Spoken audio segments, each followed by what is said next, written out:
Welcome to another episode of Career Strategies. My name is Rodney Hughes, Mr. 100%. And in today's episode, what I want to talk to you about is that question, tell me about yourself. And what I want to do is I want to give you a good answer because quite honestly, I see people get absolutely annihilated in the job interview process by trying to answer this question. Okay, it's one of those questions. I think it's like one of the trickiest questions in the job interview process, quite honestly. And so what I want to do is I want to share with you some ideas and strategies about how you can effectively answer this question every single time. Let's talk about it.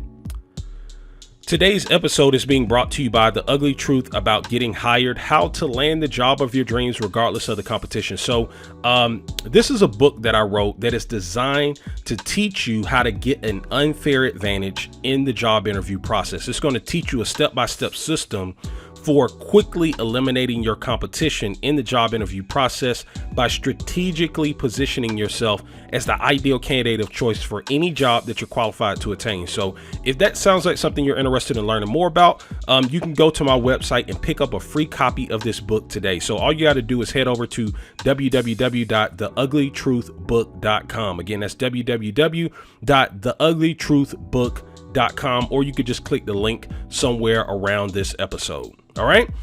Hey, and if this is your first time joining us, do me a favor, smash that subscribe button and join the family. I'm going to be dropping new content every Tuesday, and I don't want you to miss out. All right.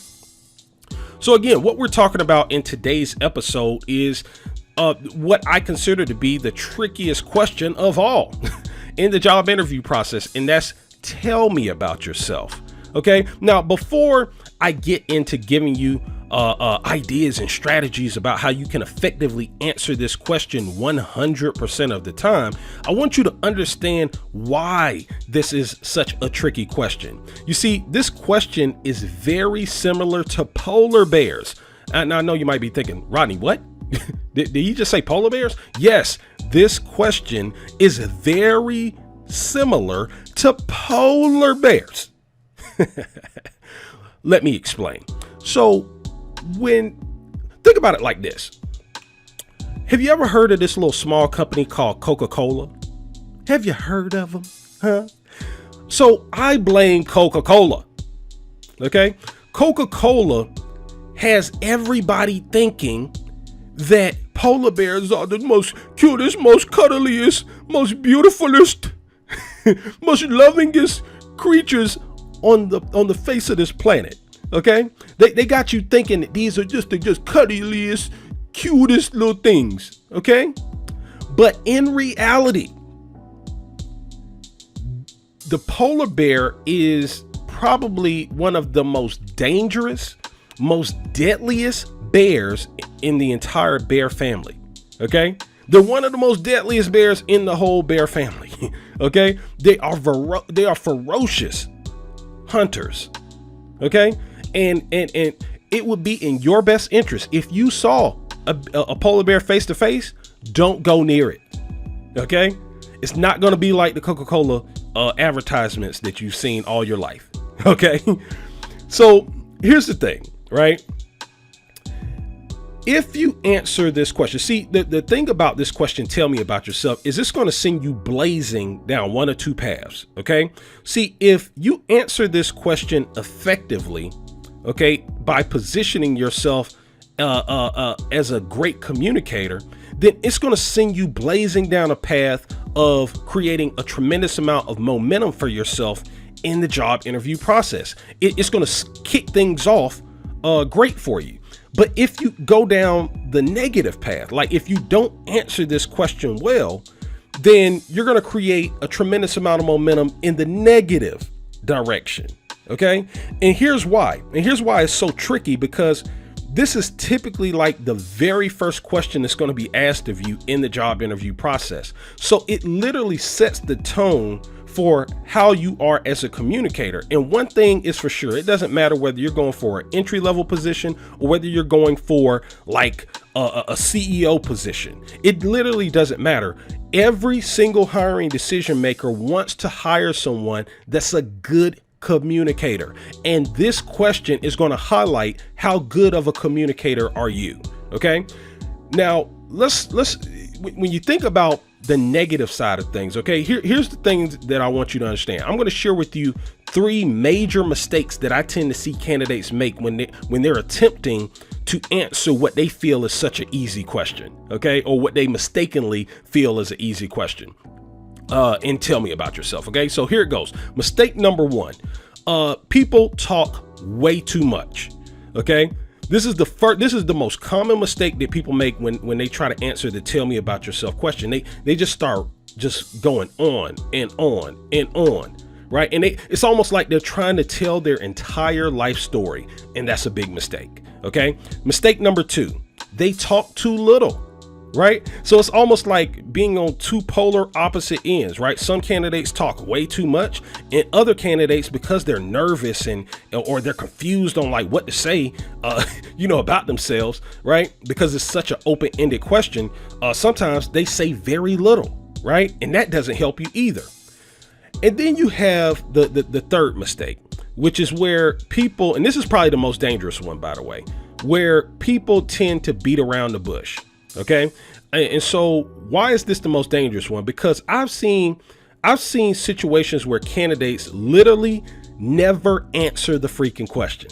Okay. It's almost as if they heard a different question in their mind. Right. And then they start talking about that, and they don't even really tell the interviewer anything about themselves. Okay. So here's what I want you to understand. This is the first guiding principle I want you to understand. If you want to dramatically improve your odds of answering this question well, you want to focus on clarity. You want to seek clarification. Okay. Here's the thing. Have you ever heard people say that you never want to answer a question with a question? Have you ever heard that before? I'm sure you have. Well, here's the thing. In most instances, that is 100% correct, right? That's not the proper thing to do. If somebody asks you a question, you want to give them an answer, okay? Don't follow their question up with a question. Unless, and that's the key word, unless you are seeking clarification. See, if you are seeking clarification, I've never seen someone negatively impacted because they tried to seek clarification, right? Because nobody wants you to assume what they're saying, right? And keep in mind, when you say, tell me about yourself, that's a very open-ended type of question, okay? Or statement. But you got to seek clarification, okay? And so what does that look like when I say seek clarification? Let me give you an example. So let's imagine that I was in the interview process. This is how I would go about. This is literally what I have done on this question every time, and what I have trained candidates to do.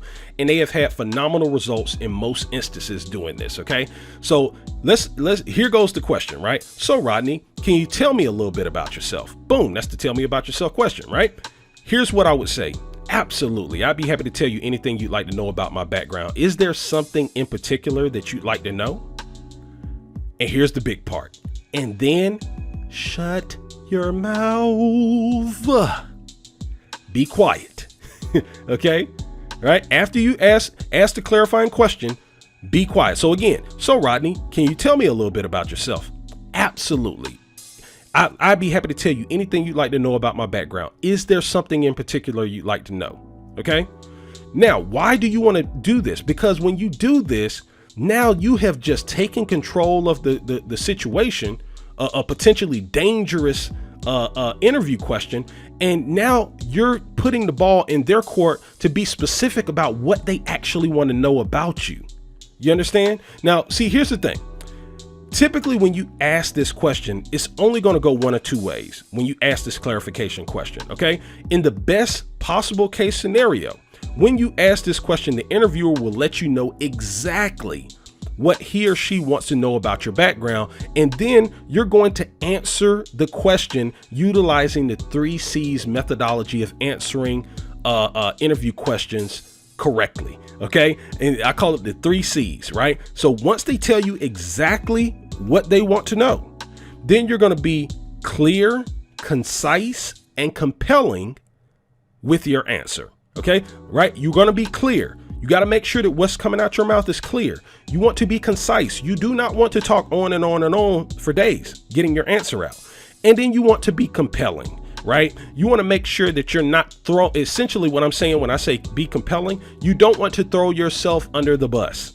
Okay. You don't want to say like, yeah, guess what? I'm like one of the most impatient people you want to meet.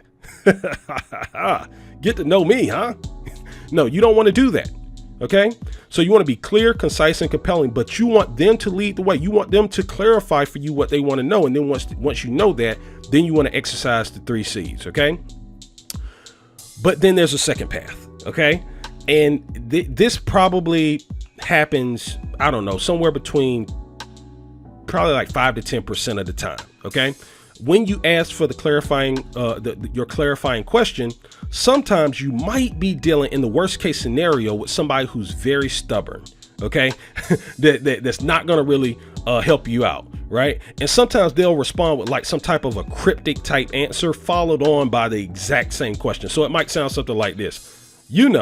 That's the cryptic part. Can you just tell me a little bit about yourself? Okay. So what does that mean? Right. So if you come in contact with this person, then essentially what you have to understand is that hiring decision maker is forcing you as a candidate to fly blind in the interview process when it comes to this question. Okay. Which is not a problem because I'm going to give you the solution. All right, here it goes. There's a 3-step process that you want to take. Okay. If you're forced to fly blind when it comes to answering this question. Step number 1 is state where you're from. Okay. And you want to briefly do this. You want to briefly state where you're from. So you're going to say something like, I was born and raised in Atlanta. Boom. The end. Okay. And then step number 2, you're going to briefly state your qualifying credentials. So you might say something along the lines like if you were applying for like a business development job, you might say something like, I have over 10 years of business development experience. Boom. There you go. Good enough. All right. And then step number 3, you want to make it all about them. Now, this is really where you really just kind of separate yourself from all the other candidates. Okay. Look, keep this in mind, right? Sometimes I think in the job interview process, it's easy for candidates to kind of put people up on pedestals, right? Like maybe you're dealing with a CEO in the interview process, or you're dealing with the director of HR or something like that. And it's so easy to put these people up on a pedestal in your mind. Okay. But you got to keep in mind that these are just human beings. Okay. Now, why is this important? It's important because once you understand that these are just human beings, then you can pay attention to what do most human beings like. Most human beings like compliments. Most human beings like it when people kind of stroke their ego a little bit, right? Okay. And so this is your opportunity as a candidate to stroke their ego. All right. And you're going to make it all about them. Okay. This is your golden opportunity. But here's the key thing about this though. Okay. You got to do it from a place of sincerity. Okay. You do not want to do this. You don't want to be BSing people, because remember, people can smell BS a mile away. Okay. So if you don't, I'm not telling you to just say great things about the company unless you know something really great about the company that has you excited. Okay. And that's where your opportunity is to share it. So let me give you an example of how this kind of plays out in real time. Okay. So again, let me restate what's already taking place at this point. Right. So the first thing is I want to seek clarification. Right. So they ask the question, so Rodney, tell me a little bit about yourself. And then I say, no problem. I'd be happy to tell you anything you'd like to know about my background. Is there something in particular you'd like to know? And then what do? Shh, I be quiet and let them talk. Okay. But if I come across somebody who's stubborn, okay, this is how I would go about executing the next 3 steps when they're forcing me to fly blind. So, can you just tell me a little bit about yourself? Right? The cryptic statement followed on by the question. Can you just tell me a little bit about yourself? Here's what I would say. Okay. Sure. No problem. I was born and raised in Atlanta, Georgia. I've been working in the business development profession for well over a decade now, and I'm interested in your opportunity because, and then you want to make it all about how great they are as a company, right? So it might sound something like this. Sure, no problem. I was born and raised in Atlanta, Georgia. I've been working in the business development profession for well over a decade now, and I'm interested in this opportunity because I've always been such a big fan of your organization. I've seen some of the ways that you've grown over the last 10 years, and it's just something I want to be a part of. I want to be able to join this team and contribute at a high level to add to the greatness that you all are already doing. And then be quiet, right? Now, let me tell you why this is so golden, okay? See, if you take this approach to answering this question, you'll always give a really good answer. You understand? When you take this two-pronged approach, right? And again, the two prongs is, number one, you're going to seek clarification, and then you're going to provide a triple C's or a 3 C's answer, right? Your answer is going to be clear, concise, and compelling after they've already told you what they want to know about your background. But if you're dealing with somebody stubborn, again, what you're going to do is you're going to take a 3-step approach towards answering that question. And that's going to be, where are you from? What are your qualifying credentials? And then most importantly, you're going to make it all about them. And see, when you do this, you will never struggle with this question again. You will always see this is a systematic way of answering this specific question that's going to position you as a great communicator from the very beginning of the process. All right. Listen, hopefully you got great value out of today's episode. Do me a favor, like, comment, and subscribe, and I look forward to seeing you in the next episode. Take care.